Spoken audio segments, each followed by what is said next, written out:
Good morning, you all.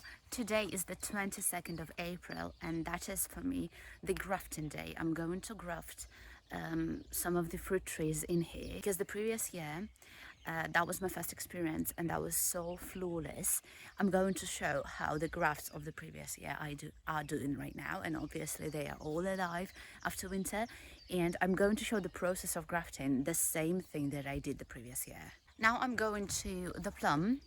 The previous year, one of the plum trees gave a small rootstock from this place, and as you can see, it's not in here anymore because last autumn I removed it and I replanted it into a different position in the garden, and now I'm going to show how it is, whether it has survived or not.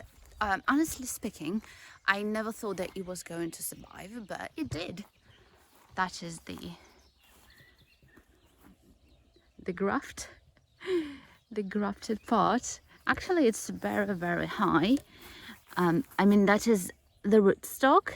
That was the rootstock, and that was the scion. And last summer, it grew like that. And now you can see some buds opening here. So that is the plum. And also I grafted a lot of apple trees. I'm going to show one of the grafts here.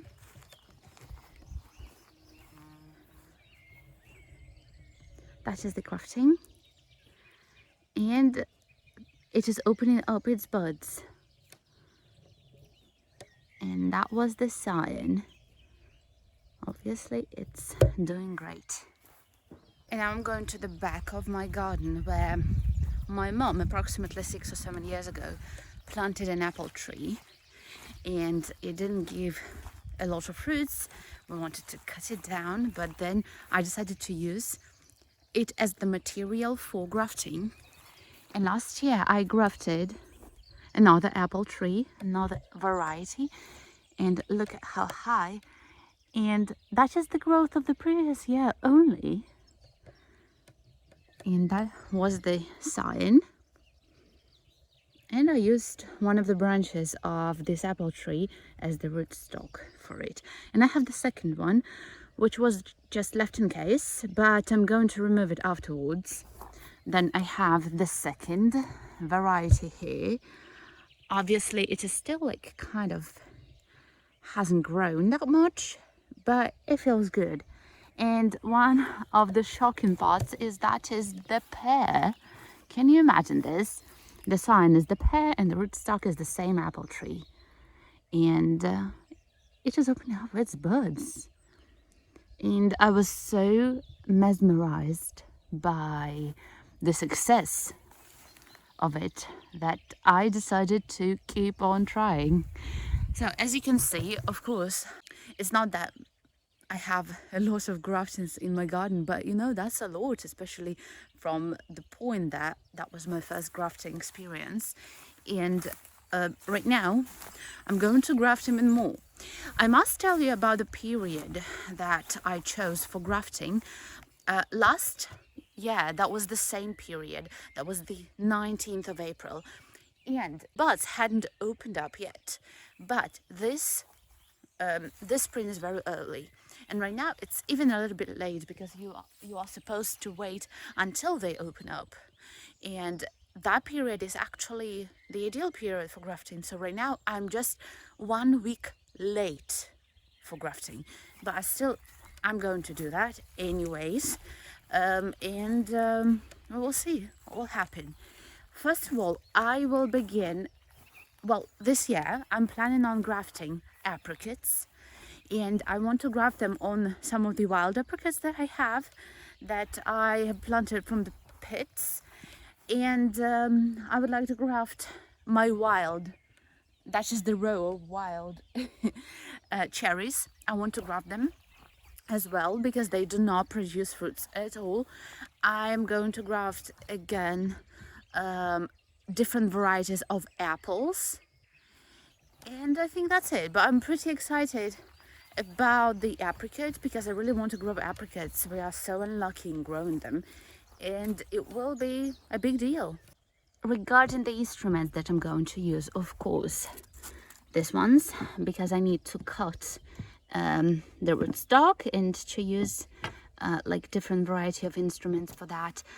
Science, they are all kind of, they all have their names.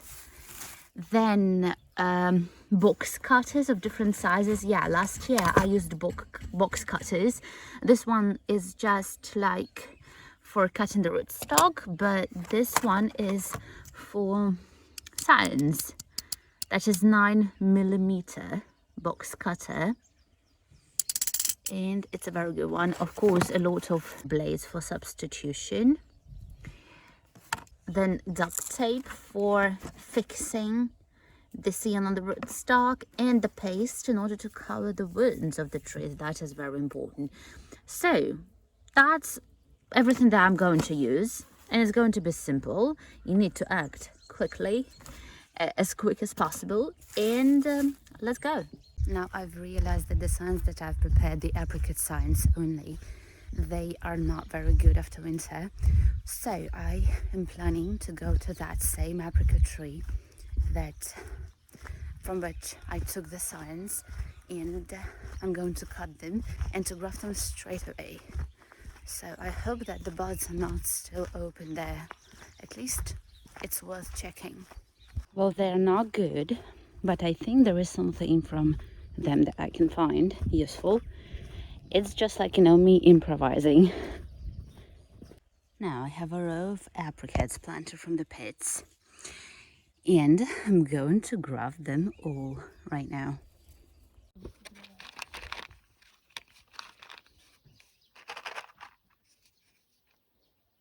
Look at these beautiful apricots. We planted them from apricot pit, and actually I didn't hope that anything can spring up, but as you see. So the first thing is preparing the rootstock.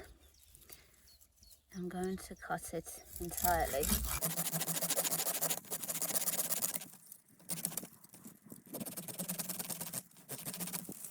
Now using a bigger box cutter to clear the cut. Just being extra careful not to damage anything. Okay. Then I'm going to cut it in half.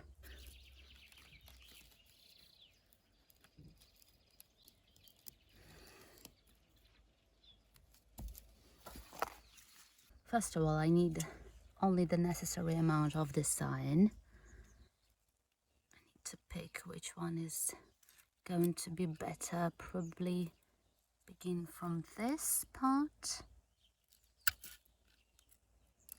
and right here. Yeah, this one is going to be perfect. And now I'm taking the smaller one, the smaller box cutter.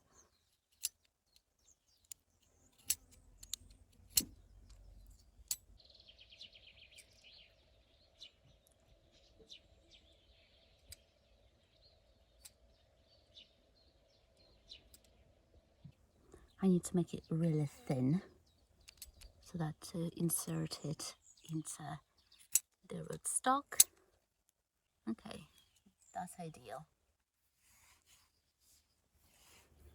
Then spreading it.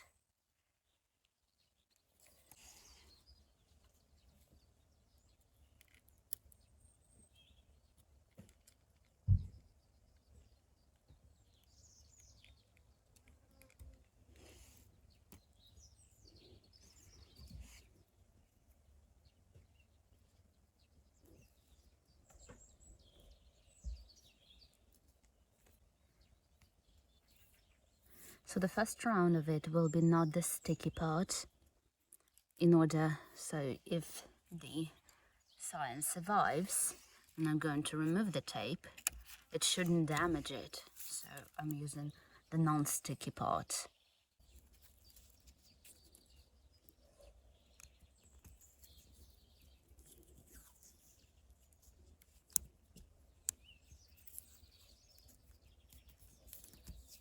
So it's not very comfortable comparing to using the sticky part. And then I'm going to do like that and fix it like this.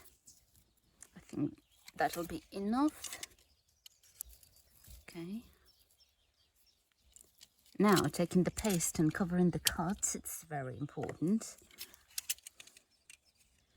And I'm covering the cuts not only of the rootstock but also of the sign.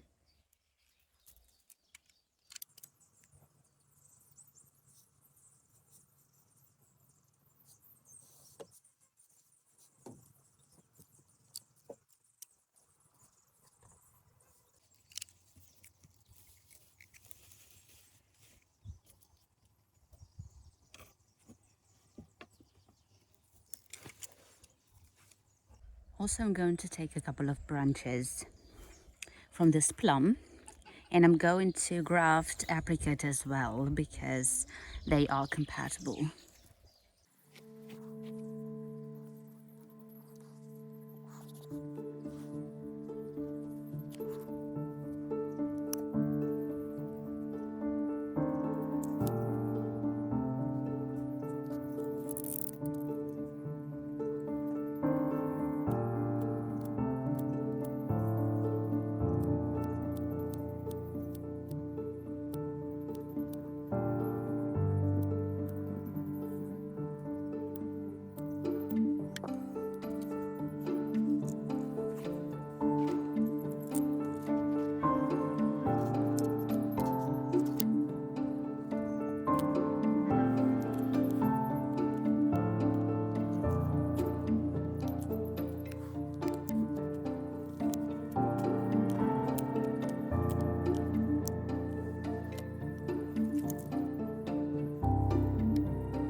I'm going to use another method of grafting for apple trees and cherries because they have really big branches, and this method will be the method where I'm going to insert the sign under the bark of the tree, and I'm going to show everything. Well, the methods are more or less similar, but just there is a small change in the way of grafting.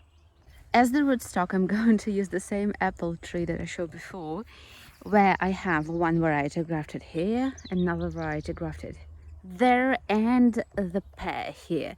So it has like 3 different varieties which are alive. And now I'm going to take this branch because it has a very good suitable position for the tree, and I'm going to cut it. It's not very big, but it is very good to use as the rootstock under the bark of which I'm going to insert, like, probably again 2 signs in case like only one survives. Now I need to clear the cut, which is like more important for this method than for the first one, the previous method that I showed you before.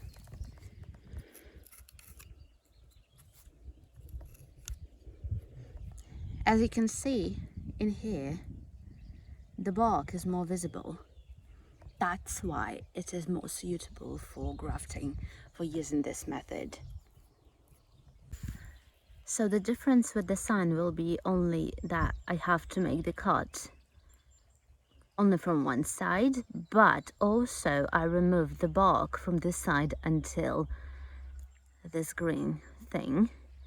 Though many people say that you don't have to do that, but I feel more comfortable when I do something like that, but it is not necessary. Then I use the knife in order to make a bit of space for the sign to go under. Just being very careful not to tear the bark apart. Though when you insert the sign, the bark can be damaged, and in my case that's totally fine if you damage the bark. Well, in here, like obviously the bark is not very thick, but I'm trying to be very, very careful. I think that will be all right. And now taking the sign, so that is the side that I've cut, and that should be attached exactly like that. Well, in general, like when I'm going to insert it inside, I am going to hold the bark so that to not to damage it. Well, right now I'm holding my camera, so it's not very comfortable. So I will insert it and I will show the final result. So that's it. As you can see, the bark in here is damaged, but it's just because I have a very big sign to graft, but I'm going to cover it right now with the tape and putting the paste on the whole surface of it, and of course on the tip of the sign. And yeah, that's almost done. So that is the final result. I have 2 signs here, and I always put a generous amount of paste, and that's very important to put from every part so that everything looked sealed.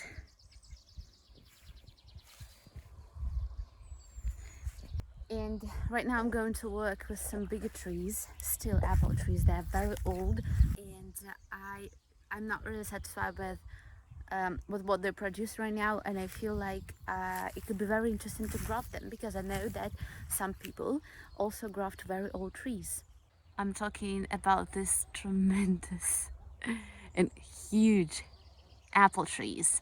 I still have a lot of cutting to do in order to, to make the central part of the tree more air friendly and sun friendly, but I'm trying to pick some of the branches so that I'm going to pick this branch for grafting.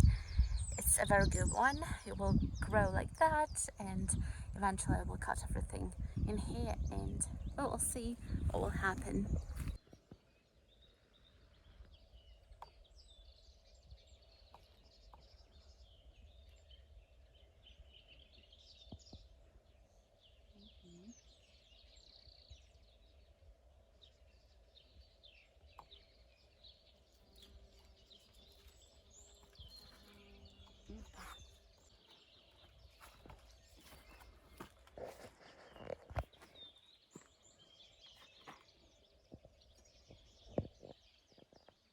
I prepared all of these signs last autumn, and in this video you can see how I did that. Grafting watermelons is also fun. You can check it in here. In this video you can check my first experience of grafting, the results of which you saw in this video.